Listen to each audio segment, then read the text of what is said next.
चलिए आज की क्लास को स्टार्ट करते हैं। आज का पहला प्रश्न है कि भारतीय रेल की प्रथम महिला ड्राइवर। क्वेश्चन को दोस्तों 2 बार रिपीट करते चलेंगे जिससे कि आपको मेरे क्लास में ही आप लोग को याद हो जाए। तो भारतीय रेल की प्रथम महिला ड्राइवर कौन है? तो सुरेखा शंकर यादव। भारतीय रेल की प्रथम महिला ड्राइवर कौन है? तो सुरेखा शंकर यादव। ठीक है। अगला है कि वायुसेना में प्रथम महिला पायलट कौन है? वायुसेना में प्रथम महिला पायलट कौन है? तो हरिता कौर दयाल। हरिता कौर दयाल जो कि वायुसेना में यानी एयरफोर्स में प्रथम महिला पायलट हैं, हरिता कौर दयाल। ठीक है। अगला है कि प्रथम महिला एयरबस पायलट कौन है? प्रथम महिला एयरबस पायलट कौन है? तो ये दुर्गा बनर्जी। क्वेश्चन को फिर से पढ़ते हैं। प्रथम महिला एयरबस पायलट कौन है?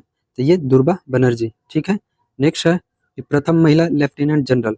प्रथम महिला लेफ्टिनेंट जनरल कौन है? तो ये पुनीत अरोरा। प्रथम महिला लेफ्टिनेंट जनरल कौन है? तो ये पुनीत अरोरा है। ठीक है। नेक्स्ट है कि प्रथम महिला एयर वाइस मार्शल। प्रथम महिला एयर वाइस मार्शल कौन है? तो पी बंदोपाध्याय। पी बंदोपाध्याय है दोस्तों। प्रथम महिला एयर वाइस मार्शल कौन है? तो पी बंदोपाध्याय। ठीक है दोस्तों। क्वेश्चन को 2 बार इसलिए पढ़ें जिससे कि आप लोग को जल्दी याद भी हो जाए, और इस क्लास को दोस्तों आप लोग पूरा देखिएगा जिससे कि आप लोग को बेहतर से बेहतर समझ में आएगा और मज़ा भी आएगा। ठीक है। आगे बढ़ते हैं। अगला है कि प्रथम महिला चेयरपर्सन ऑफ इंडियन एयरलाइंस कौन है? तो सुषमा चावला। सुषमा चावला है दोस्तों कि प्रथम महिला chairperson of the Indian airlines. Indian airlines के प्रथम महिला चेयरपर्सन कौन है? तो सुषमा चावला। ठीक है। अगला है कि अंतरिक्ष में जाने वाली प्रथम महिला कौन है? तो ये कल्पना चावला। ठीक है। अंतरिक्ष में जाने वाली प्रथम महिला कौन है? तो ये कल्पना चावला, जो कि ये भारत की थी लेकिन वो जाकर सेटल हो गई कहाँ पर? अमेरिका में। वहाँ की नागरिकता इन्होंने प्राप्त कर ली थी, तो इसलिए वो अमेरिकी नागरिक बन गई। ठीक ना। तो अंतरिक्ष में जाने वाली प्रथम महिला कौन है? तो ये कल्पना चावला। ठीक है। अगला है कि ऑस्कर पुरस्कार जीतने वाली प्रथम महिला कौन है? तो भानु अथैया। ऑस्कर पुरस्कार जीतने वाली प्रथम महिला कौन है? तो भानु अथैया है। ठीक है। आगे बढ़ते हैं। अगला क्वेश्चन है दोस्तों, अगला नंबर क्वेश्चन है कि एशियाई खेलों में स्वर्ण पदक जीतने वाली प्रथम महिला कौन है? तो कमलजीत संधू। एशियाई खेलों में स्वर्ण पदक जीतने वाली प्रथम महिला कौन है? तो ये कमलजीत संधू। ठीक ना। आप लोग को याद रहेगा। नेक्स्ट है दक्षिणी ध्रुव पर पहुंचने वाली प्रथम महिला कौन है? दक्षिणी ध्रुव पर पहुंचने वाली प्रथम महिला कौन है? तो रीना कौशल धर्मशक्तु। रीना कौशल धर्मशक्तु जो कि दक्षिणी ध्रुव पर यानी साउथ पोल पर पहुंचने वाली पहली महिला कौन है? तो रीना कौशल धर्मशक्तु। ठीक ना। ठीक है। आगे बढ़ते हैं दोस्तों कि 7 प्रमुख सागर तैरकर पार करने वाली प्रथम महिला कौन है? तो बुल्ला चौधरी। 7 प्रमुख सागर तैरकर पार करने वाली प्रथम महिला कौन है? तो बुल्ला चौधरी। नेक्स्ट है कि गोभी मरुस्थल पार करने वाली प्रथम महिला कौन है? सुचेता कड़ेथानकर। सुचेता कड़ेथानकर जो कि गोभी मरुस्थल को पार करने वाली प्रथम महिला थी। कौन थी दोस्तों? तो सुचेता कड़ेथानकर। ठीक है। नेक्स्ट क्वेश्चन है, अगला नंबर प्रश्न है कि राज्यसभा के लिए नामांकित होने वाली प्रथम महिला फिल्म अभिनेत्री कौन है? तो नरगिस दत्त। नरगिस दत्त। राज्यसभा के लिए नामांकित होने वाली प्रथम महिला अभिनेत्री कौन है? तो नरगिस दत्त। नेक्स्ट है अंटार्कटिका पहुंचने वाली प्रथम महिला कौन है? अंटार्कटिका पहुंचने वाली प्रथम महिला कौन है? तो मेहर मूसा। मेहर मूसा जो कि अंटार्कटिका पहुंचने वाली प्रथम महिला थी। ठीक है। नेक्स्ट है कि साहित्य अकादमी पुरस्कार जीतने वाली प्रथम महिला कौन है? साहित्य अकादमी पुरस्कार जीतने वाली प्रथम महिला कौन है? तो अमृता प्रीतम। अमृता प्रीतम जो कि साहित्य अकादमी पुरस्कार जीतने वाली प्रथम महिला थी। नेक्स्ट है दोस्तों, अगला है कि ओलंपिक खेलों में भाग लेने वाली प्रथम महिला कौन है? तो मैरी लीला राव। ओलंपिक खेलों में भाग लेने वाली प्रथम महिला कौन है? तो मैरी लीला राव। ठीक है। नेक्स्ट है कि भारतीय सिनेमा की प्रथम अभिनेत्री। भारतीय सिनेमा की प्रथम अभिनेत्री कौन है? तो देविका रानी रोरिक। देविका रानी रोरिक जो कि भारतीय सिनेमा की प्रथम अभिनेत्री थी। ठीक है। नेक्स्ट है कि राष्ट्रीय महिला आयोग की प्रथम महिला अध्यक्ष कौन है? राष्ट्रीय महिला आयोग की प्रथम महिला अध्यक्ष कौन है? तो ये जयंती पटनायक। कौन है? तो जयंती पटनायक जो कि राष्ट्रीय महिला आयोग की प्रथम महिला अध्यक्ष है। ठीक है। नेक्स्ट है, अगला है दोस्तों, दूरदर्शन समाचार वाचक प्रथम महिला कौन है? दूरदर्शन समाचार वाचक प्रथम महिला कौन है? तो ये प्रतिमा पुरी। ये कौन है? प्रतिमा पुरी जो कि दर्शन समाचार वाचक प्रथम महिला कौन है? तो प्रतिमा पुरी। नेक्स्ट है ओलंपिक बैडमिंटन महिला में रजत पदक जीतने वाली एवं विश्व बैडमिंटन चैंपियनशिप में महिला एकल का खिताब जीतने वाली प्रथम महिला कौन है? तो ये पीवी सिंधु। पीवी सिंधु ने दोस्तों ओलंपिक बैडमिंटन में रजत पदक जीती थी और विश्व बैडमिंटन चैंपियनशिप में भी प्रथम पुरस्कार इन्होंने जीता था। तो ये कौन थी? तो ये पीवी सिंधु ने जीता था। ठीक है, नेक्स्ट है ओलंपिक बैडमिंटन महिला में कांस्य पदक जीतने वाली प्रथम महिला कौन है? तो साइना नेहवाल। रजत पदक कहेगा ओलंपिक बैडमिंटन में रजत पदक जीतने वाली, तो ये पीवी सिंधु। और कांस्य पदक जीतने वाली कहेगा तो ये साइना नेहवाल। ठीक है, आगे बढ़ते हैं। अगला है दोस्तों कि ओलंपिक महिला कुश्ती में कांस्य पदक जीतने वाली प्रथम महिला कौन है? तो साक्षी मलिक, जो कि 2016 में रियो ओलंपिक में जीती थी। ठीक है, ओलंपिक महिला कुश्ती में कांस्य पदक जीतने वाली प्रथम महिला कौन है? तो साक्षी मलिक, जो कि 2016 में जीती थी रियो ओलंपिक। ठीक है, नेक्स्ट है ओलंपिक में मुक्केबाजी महिला में कांस्य पदक जीतने वाली प्रथम महिला कौन थी? तो ये मैरी कॉम, एमसी मैरी कॉम, जो कि 2012 लंदन ओलंपिक में जीती थी। किस ओलंपिक में? तो लंदन ओलंपिक 2012 में। ठीक ना, ओलंपिक में मुक्केबाजी महिला में कांस्य पदक जीतने वाली कौन थी? तो एमसी मैरी कॉम, जो कि 2012 लंदन ओलंपिक। ठीक है, प्रथम महिला विदेश सचिव कौन है? प्रथम महिला विदेश सचिव कौन थी? तो चोकिला अय्यर। चोकिला अय्यर प्रथम महिला विदेश सचिव कौन थी? तो ये चोकिला अय्यर। दोहरा शतक बनाने वाली प्रथम महिला कौन थी? ये मिताली राज। मिताली राज, जो कि दोहरा शतक बनाने वाली पहली महिला थी। दोहरा शतक बनाने वाली प्रथम महिला कौन थी? तो मिताली राज। ठीक है दोस्तों, नेक्स्ट है अगला है क्वेश्चन कि ओलंपिक की जिम्नास्टिक प्रतिस्पर्धा के लिए क्वालिफाई करने वाली प्रथम महिला कौन थी? तो ये कौन है? तो ये दीपा कर्माकर। ये दीपा कर्माकर है। ठीक है, ओलंपिक की जिम्नास्टिक प्रतिस्पर्धा के लिए क्वालिफाई करने वाली प्रथम महिला कौन है? तो ये दीपा कर्माकर। ठीक है, अगला है अंतर्राष्ट्रीय ओलंपिक समिति की सदस्य बनने वाली प्रथम भारतीय महिला कौन है? ये नीता अंबानी, मुकेश अंबानी की पत्नी नीता अंबानी। अंतर्राष्ट्रीय ओलंपिक समिति की सदस्य बनने वाली प्रथम भारतीय महिला कौन है? तो ये नीता अंबानी, जो कि मुकेश अंबानी की पत्नी है। ठीक है, नेक्स्ट है कि लगातार 2 ओलंपिक में पदक जीतने वाली प्रथम महिला कौन है? लगातार 2 ओलंपिक में पदक जीतने वाली प्रथम महिला कौन है? तो पीवी सिंधु। ये पीवी सिंधु बैडमिंटन खेलती हैं, जो कि लगातार 2016 में भी जीती थी और 2022 में भी जीती है, 2020 में भी ओलंपिक खेल हुआ था तो उसमें भी जीती थी। ठीक है, नेक्स्ट है अगला है कि पैरा ओलंपिक में स्वर्ण पदक जीतने वाली प्रथम महिला कौन है? तो ये अवनी लखेरा। अवनी लखेरा क्या खेलती है? तो ये शूटिंग से है दोस्तों। ये क्या से है? शूटिंग से है। पैरा ओलंपिक में स्वर्ण पदक जीतने वाली प्रथम महिला कौन है? तो ये अवनी लखेरा, जो कि शूटिंग से है। शूटिंग में ये स्वर्ण पदक जीती थी। ठीक है, नेक्स्ट है एशियाड में स्वर्ण पदक जीतने वाली प्रथम महिला पहलवान कौन है? एशियाई खेल में स्वर्ण पदक जीतने वाली प्रथम महिला पहलवान कौन है? तो ये विनेश फोगाट। विनेश फोगाट कहाँ की है? ये दोस्तों आपके हरियाणा की है। अवनी लखेरा कहाँ की है? तो ये राजस्थान की है। विनेश फोगाट क्या खेलती हैं? तो ये कुश्ती खेलती हैं। ठीक है, ये कुश्ती खेलती है और ये एशियाई खेल में इन्होंने स्वर्ण पदक जीता है। ठीक है, नेक्स्ट है नॉर्मन बोरलॉग पुरस्कार से सम्मानित प्रथम महिला कौन है? नॉर्मन बोरलॉग पुरस्कार से सम्मानित प्रथम महिला कौन है? तो डॉक्टर अमृता पटेल। ठीक है, डॉक्टर अमृता पटेल को नॉर्मन बोरलॉग पुरस्कार 1992 में दिया गया था। ठीक है, लास्ट है दोस्तों, लास्ट है कि व्यक्तिगत ट्रैक मुकाबले में ओलंपिक फाइनल तक पहुंचने वाली प्रथम महिला। व्यक्तिगत ट्रैक मुकाबले में ओलंपिक फाइनल तक पहुंचने वाली प्रथम महिला, तो ये पीटी उषा। ये कौन है? पीटी उषा। आगे बढ़ते हैं दोस्तों, अब नेक्स्ट है देख लेते हैं। आप लोग को बोले थे कि 1 तारीख से साइंस भी पढ़ाएंगे, तो देख लीजिए साइंस का क्वेश्चन है। देखिए दोस्तों, जो एग्जाम में आने वाला है क्वेश्चन वही पढ़ाएंगे। और वैसे तो देखिए ये विविध जो आपको यहाँ पर जो पढ़ा रहे हैं ये विविध है दोस्तों। इसमें कोई गारंटी नहीं, इसमें क्वेश्चन आ भी सकता है, नहीं भी आ सकता है। ये जैसे कि महिला में प्रथम, पुरुष में प्रथम, ये कभी-कभी पूछ देता है कहीं-कहीं। ठीक है, तो आप लोग को जानना जरूरी है, क्योंकि ये सब क्वेश्चन माने हल्का है और आप लोग को याद रहना चाहिए कि भारत में प्रथम कौन, महिला में कौन क्या खेलती थी या क्या बनी थी। ठीक ना, पुरुष में सबसे पहले ओलंपिक खेल में कौन जीते थे रजत पदक, स्वर्ण पदक, ये सब आपको जानना जरूरी है, क्योंकि भारत के रहने वाले हैं तो इतना तो जानना जरूरी है। ठीक है, आगे बढ़ते हैं। अगला देख लेते हैं, साइंस का क्वेश्चन है कि विटामिन की कमी से होने वाले रोग। विटामिन की कमी से होने वाले रोग के बारे में पढ़ लेते हैं। ठीक है, पहला नंबर तो ये विटामिन जो जितने भी है इसके रासायनिक नाम याद कर लेते हैं दोस्तों। ये पहला जरूरी है। कोई भी विटामिन का अगर रासायनिक नाम हमेशा पूछते रहता है एग्जाम में, और इसके साथ में उनकी कमी से होने वाले रोग के बारे में भी पढ़ लेंगे। तो पहले रासायनिक नाम पढ़ते हैं।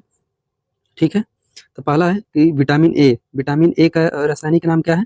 ये रेटिनॉल। विटामिन ए का रासायनिक नाम क्या है? रेटिनॉल है। विटामिन ए का रासायनिक नाम क्या है? रेटिनॉल। और विटामिन बी1 का थायमीन, विटामिन बी1 का थायमीन, विटामिन बी1 का थायमीन, विटामिन बी2 का राइबोफ्लेविन, विटामिन बी2 का राइबोफ्लेविन, विटामिन बी2 का राइबोफ्लेविन। आप लोग याद करते चलिएगा। विटामिन बी3 का निकोटीन या निकोटिनेमाइड, निकोटिनेमाइड है। नियासिन ऐसे बोला जाता है। विटामिन बी3 का नियासिन, आप लोग को ये इतना ध्यान रहिएगा। विटामिन बी3 का नियासिन या निकोटिनेमाइड, ठीक है। अब बी2 का राइबोफ्लेविन, बी1 का थायमीन, आप लोग को याद हो गया। बी1 का रासायनिक नाम, विटामिन बी1 का रासायनिक नाम थायमीन, विटामिन बी2 का राइबोफ्लेविन, बी3 का नियासिन, बी5 का पेंटोथेनिक, विटामिन बी5 का पेंटोथेनिक अम्ल, विटामिन बी5 का पेंटोथेनिक अम्ल हो जाएगा दोस्तों। बड़ा कर लेते हैं जिससे कि आप लोग को अच्छा से दिखाई दे। विटामिन बी5 का पेंटोथेनिक 5 है तो पेंटोथेनिक अम्ल, विटामिन बी5 का। विटामिन बी6 का पैरिडॉक्सिन, विटामिन बी6 का पैरिडॉक्सिन, विटामिन बी7 का बायोटिन, बी7 का बायोटिन, बी11 का फॉलिक अम्ल, बी11 विटामिन बी11 का फॉलिक अम्ल, विटामिन बी12 का साइनोकोबाल्मिन, साइनोकोबाल्मिन है, साइनोकोबाल्मिन बोला जाता है बी12 का, साइनोकोबाल्मिन, ठीक है। इतना तो याद हो गया आप लोग को। आगे बढ़ते हैं। अगला है विटामिन सी का एस्कॉर्बिक एसिड, विटामिन सी का एस्कॉर्बिक एसिड, विटामिन डी का कैल्सीफेरॉल, विटामिन डी का कैल्सीफेरॉल है। और विटामिन ई का रासायनिक नाम टोकोफेरॉल, विटामिन ई का रासायनिक नाम टोकोफेरॉल। और विटामिन के का फिलोक्विनोन, फिलोक्विनोन है, ठीक है।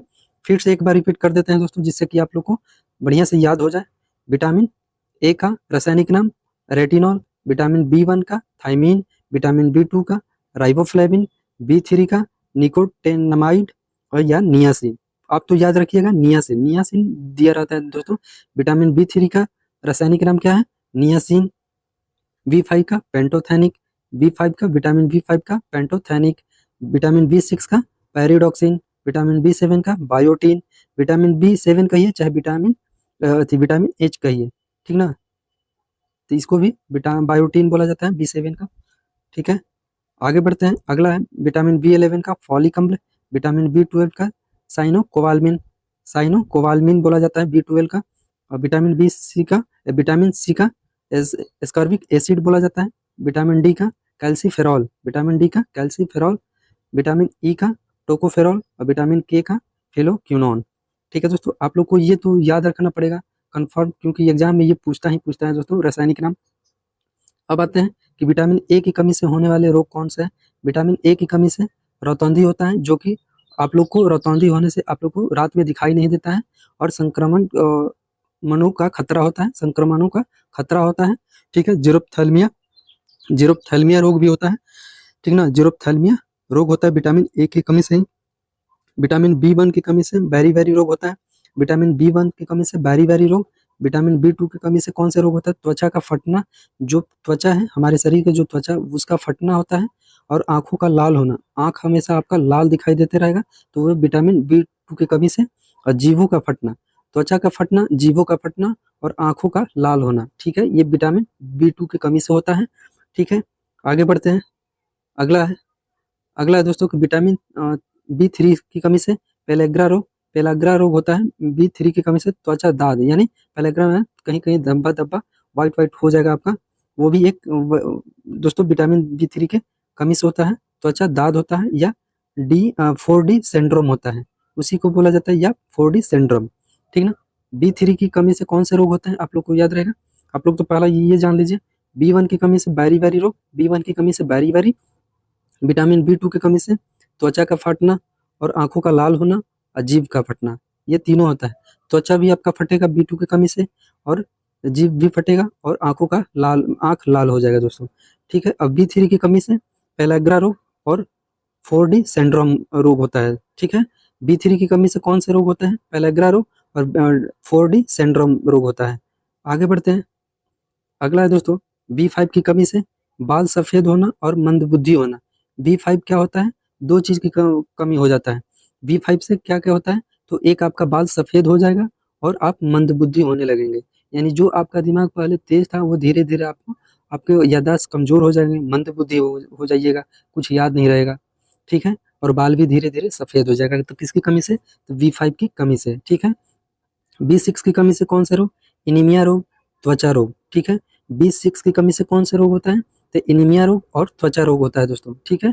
और B7 की कमी से लकवा हो जाता है, शरीर में लकवा मार देता है, और शरीर जो कि शरीर में दर्द होता है, बालों का गिरना भी होता है B7 की कमी से, ठीक है। आप लोग ये तीनों याद रखिएगा। फिर से आप लोग को पढ़ा देते हैं कि B5 की कमी से कौन से? तो आपका बाल सफ़ेद होना स्टार्ट हो जाएगा, बाल गिरना नहीं, बाल सफ़ेद होगा और आप मंदबुद्धि होइएगा, बाल सफ़ेद हो जाएगा, ठीक है। और आपका जो माइंड है वो मंदबुद्धि होने लगेगा B5 की कमी से, ठीक है। और B6 की कमी से एनीमिया रोग हो जाएगा और त्वचा रोग, एनीमिया रोग हो जाएगा और त्वचा रोग हो जाएगा, ठीक है दोस्तों। याद रहेगा आप लोग को, B6 की कमी से एनीमिया रोग और त्वचा रोग, B7 की कमी से शरीर में लकवा मार देगा और शरीर में दर्द रहेगा हमेशा, और बालों का गिरना, और बाल भी आपका झड़ते रहेगा दोस्तों, ठीक है।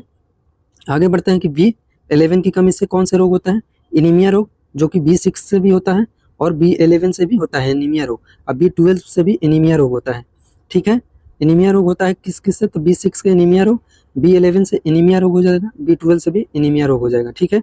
और B11 से क्या होता है? पेचिस रोग होता है, पेचिस रोग और एनीमिया रोग B11 से होता है, और B12 से एनीमिया रोग और पांडु रोग होता है, ठीक है। B12 से पांडु रोग और B11 से पेचिस रोग, B11 से पेचिस रोग और B12 से पांडु रोग, ठीक है।